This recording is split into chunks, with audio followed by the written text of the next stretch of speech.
Kings came out on fire tonight. A big first quarter, putting 39 on the board. They were up 19. They lead by 9. Malik Monk leading the way. He has just been sizzling. 19 in the first half. Good assist to turnover ratio. Good half of basketball. Both teams in the same boat. Both teams on a back-to-back. Both teams playing 3 games in 4 nights. But Rhino, I love the way the Kings started this game. Yeah, great ball movement, great shooting, and great passing. The balls were right where the guys needed them to go up with the shots, Jerry.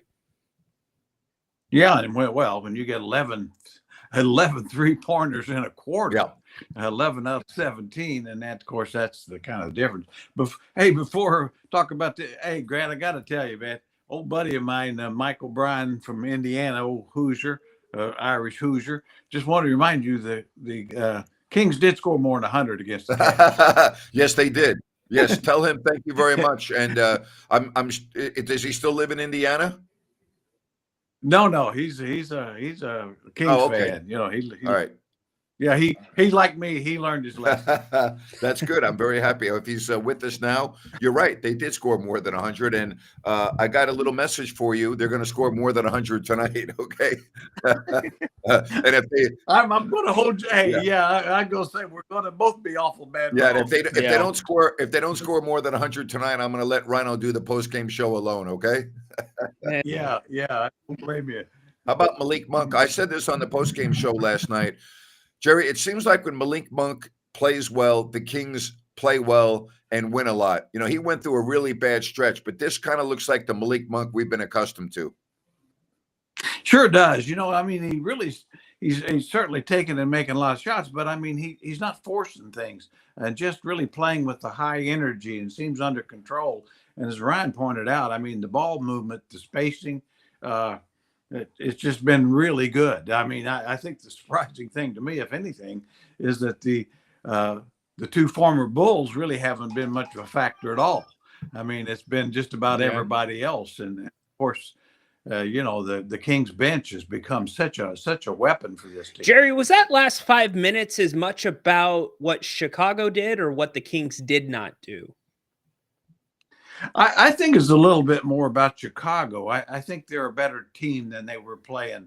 You know, I mean, they've been playing pretty well of late. And, you know, I got to say, too, one thing that struck out to me, Keegan Murray took Kobe White out of the game. Yeah. Kobe White's their main guy.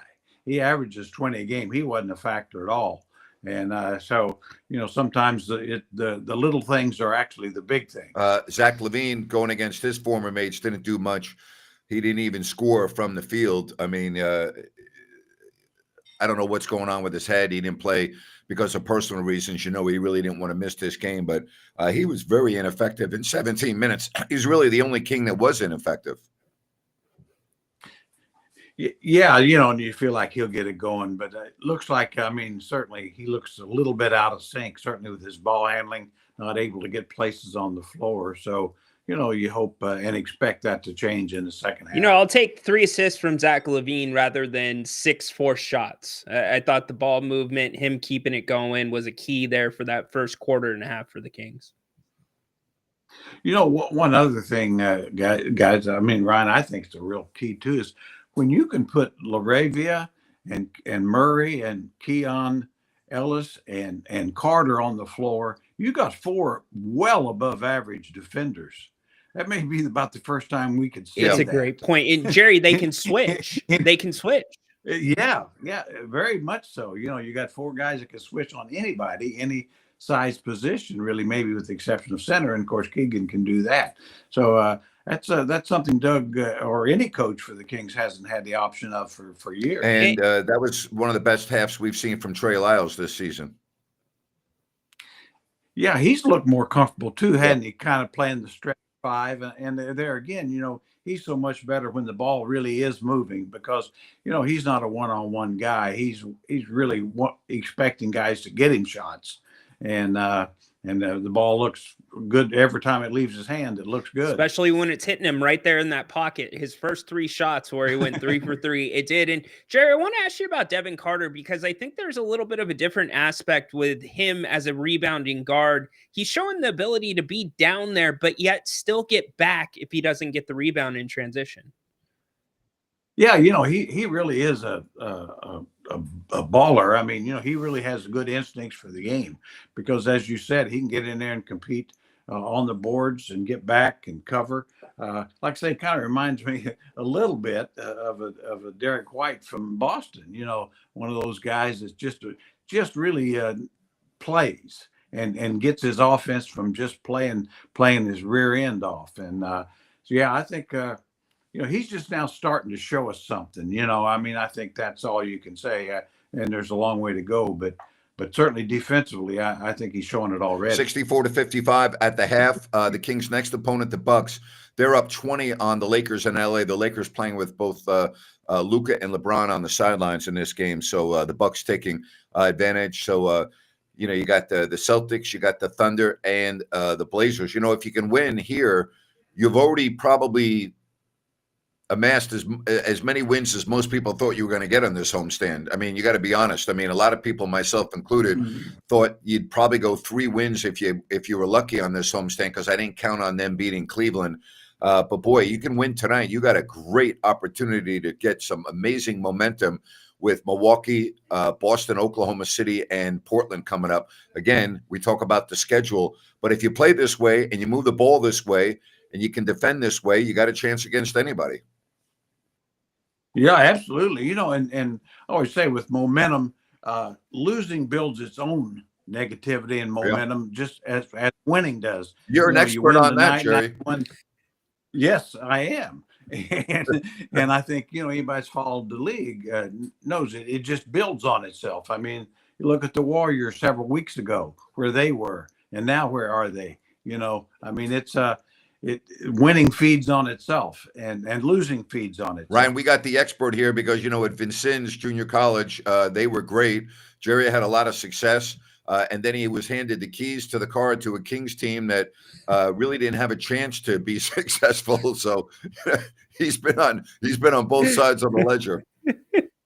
Well, I was going to say, I deserved it though. I was fortunate enough to win championships in junior college and then at the college division, and I really got to thinking it was me, and